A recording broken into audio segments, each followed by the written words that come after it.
텔레그램 N번방과 관련된 국민청원 5건에 대하여 답변 드리겠습니다. 청원인들께서는 박사방 운영자, 참여자에 대한 엄정한 수사와 신상 공개를 요청하셨습니다.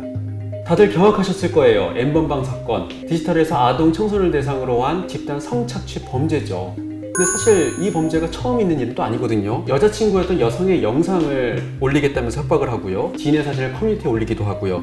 그리고 아동 성착취 동영상을 웹하드와 다크웹에서 동시키기도 했습니다. 디지털 성범죄 사건들이 뭐 징역 1년 아니면 1년 6개월, 뭐 집행유예 이런 식으로 굉장히 솜방망이 처벌을 하고 있는 사회가 되게 많은 것 같고요. 이런 범죄를 우리 사회가 진작 제대로 처벌을 했으면 N번방 사건 같은 건 일어나지 않았을 거다 이런 지적들이 있잖아요. 이해가 되지 않은 게 판사님들 왜 이렇게 국민 정서에 맞지 않는, 좀 반하는, 그리고 이해가 되지 않는 판결들을 내리고 있는 걸까요? 우리나라의 법 체계를 살펴보면 법에 정해져 있는 어떤 형량의 범위는 이렇게 낮다고 평가되지는 않고 있어요. 아, 그래요? 그래서 이 피고인들에게 적용되는 그 법률이 아동 청소년의 성보호에 관한 법률이라고 저희가 소위 그 아청법이라고 부르는 그 법률인데요. 그래서 그 법의 11조를 보면 그 제작과 관련해서는 그 무기징역 또는 5년 이상의 유기징역에 처한다고 규정이 되어 있습니다.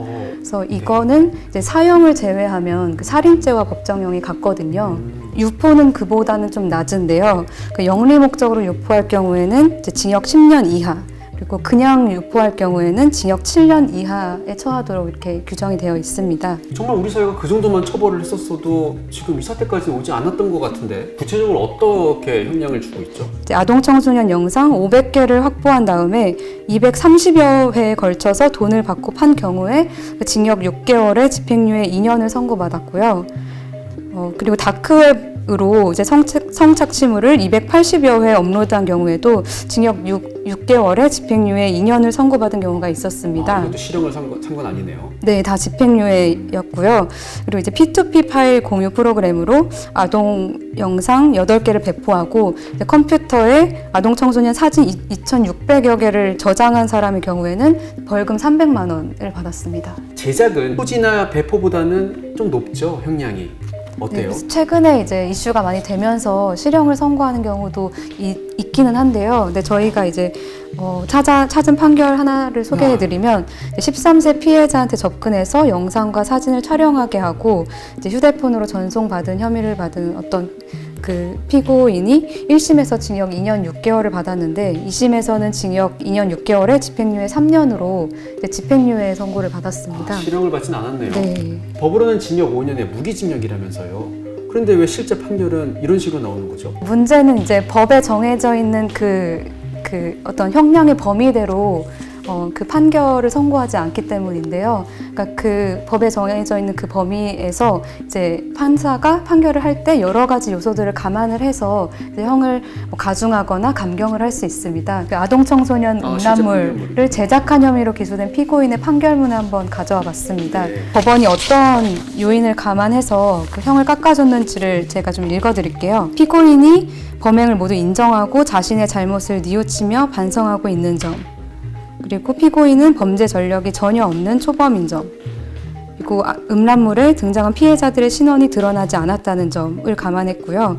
그리고 이제 핵심적인 건 여기에 있는데 피고인이 음란물 제작 과정에서 피해자들을 협박하거나 적극적인 위계를 행사하지는 않은 것으로 보이는 점을 감안했습니다. 다른 사례도 제가 설명을 드리면요. 음란물 제작 혐의로 기소된 분인데 초범인 점을 감안을 했고 또 피고인이 피해자에게 영상을 찍게 하는 과정에서 피해자를 협박하거나 기망하거나 금전적으로 유혹하지는 않은 점을 감안을 했습니다. 이것도 감경 요소로 감안을 한 건데요. 그러니까 이 부분은 다시 말하면 이제 그 아동 청소년인 그 피해자들이 협조적으로 이제 응한 경우 형량을 정하는 데 있어서 좀 감안을 한 건데요. 이제 아동 청소년의 경우에는 그 성인의 의사결정과는 좀 다르게 그 국가가 좀 보호해야 할 부분이 있잖아요. 이런 범죄들을 살펴보면 성인 남성이 뭐 돈이 필요한 그 미성년자한테 접근해서 돈을 준다고 유혹해서 이제 촬영을 하게 하거나 아니면은 이제 소위 그루밍이라고 해서 신뢰 관계를 형성해서 촬영을 하게 하고, 그러니까 이런 이제 유인 행위로 인해서 이제 촬영을 하게 되는 경우가 많거든요. 그래서 이렇게 그 피해자들이 협조를 했다는 것 자체를 감경 요소로 반영을 해야 되는지에 대해서는 법 쪽에서도 비판이 계속 나오고 있습니다. 재판부에서 이렇게 감경을 해줄 때 그 기준들은 다 비슷비슷한가 보죠? 양형 기준에 보면 이제 원래는 그 어떤 거를 감경 요인으로 그 삼을 수 있는지, 어떤 거를 가중 요인으로 삼을 수 있는지가 정해져 있거든요. 각각의 범죄마다 어떤 것들을 감안해야 되는지를 네. 설명해 주는 게 이제 양형 기준이라는 거죠. 근데 이제 이 아동 청소년 음란물 범죄 그리고 불법 촬영 등 그 디지털 성범죄에 대해서는 아직 양형 기준이 없기 때문에 이제 재판부마다 이제 좀 감경 요소들이 좀 다른 상황인 것 같아요. 그러니까 성인지 감수성이 높은 판사들은 어떤 감경 요인에 대해서는 크게 반영을 하지 않고 또 감수성이 별로 없는 판사 같은 경우는 크게 감경을 해주고, 이런 기준들이 다 제마다 제각각이라는 얘기군요. 이 낮은 수위의 처벌 문제, 낮은 수위의 판결 문제를 해결하려면 어떻게 바뀌어야 될까요? 법이 미비한 부분은 아까 말씀드린 대로 이제 그루밍 행위라는 거 있잖아요. 그 그루밍 행위를 이제 처벌하는 조항이 이제 명시적으로는 지금 아청법에는 없는 상태입니다. 그래서 판결들을 보니까 아동복지법에 보면 그 음란한 행위를 이제 시키거나 매개하는 행위를 금지하는 조항이 있어요. 그래서 그 조항을 이제 끌어와서 적용을 해서 좀 이제 처벌이 되는 사례들은 있는데, 이제 아청법에 이제 촬영과 관련해서 유인하는 행위를 처벌한 조항이 없다 보니까 이제 발생하는 좀 공백들이 있는 것 같고요. 법원 차원에서는 어쨌든 양형 기준을 좀 정확하게, 그리고 지금 N번방 사건을 계기로 분출되고 있는 시민들의 목소리를 반영해서 만들어야 되지 않을까 싶습니다. 실제로 지금 대법원 양형위원회 네. 거기에서 양형 기준들을 만들고 있잖아요. 지난해 이제 양형위원회에서 심포지엄을 한번 열었는데, 그때는 이제 불법 촬영을 중심으로 좀 논의가 되었었고, 이렇게 N번방 사건과 같은 아동 청소년 음란물에 대해서는 좀 논의가 덜 되었었거든요. 그래서 그 이후에 이제 양형위원회에서 판사들을 상대로 설문조사를 했는데, 이제 그 내용에 좀 지나치게 형량이 낮다거나 아니면은 그 아까 말씀드린 대로 어떤 피해자의 어떤 자발성 여부를 이제 감경 인자로 반영하는 것처럼 보이는 내용들이 포함이 되어 있어서 판사들이 좀 다시 의견 수렴을 하라고 건의를 한 상태입니다.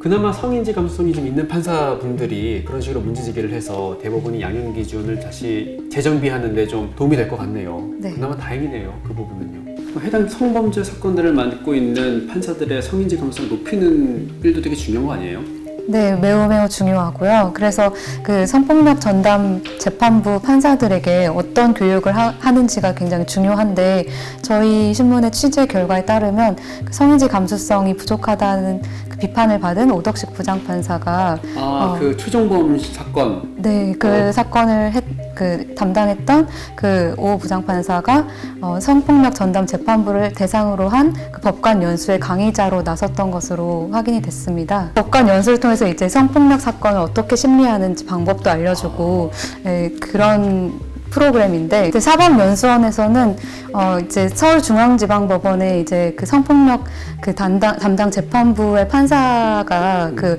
관례적으로 이제 법관 연수의 강의자를 했다는 그 설명을 했었고요. 그래도 이제 그 여성단체라든지 시민사회에서 계속 그 오 부장판사 판결에 대해서 좀 그 문제가 있다고 지적이 된 상황에서 법원이 이렇게 이분을 강의자로 선정한 게 과연 적절했는지 좀 의문이 들고, 또 이제 어떻게 보면은 법원이 정말 성폭력 사건을 어떻게 대하고 있는지 좀 상징적으로 보여줄 수 있는 장면도 아닌가 싶어요.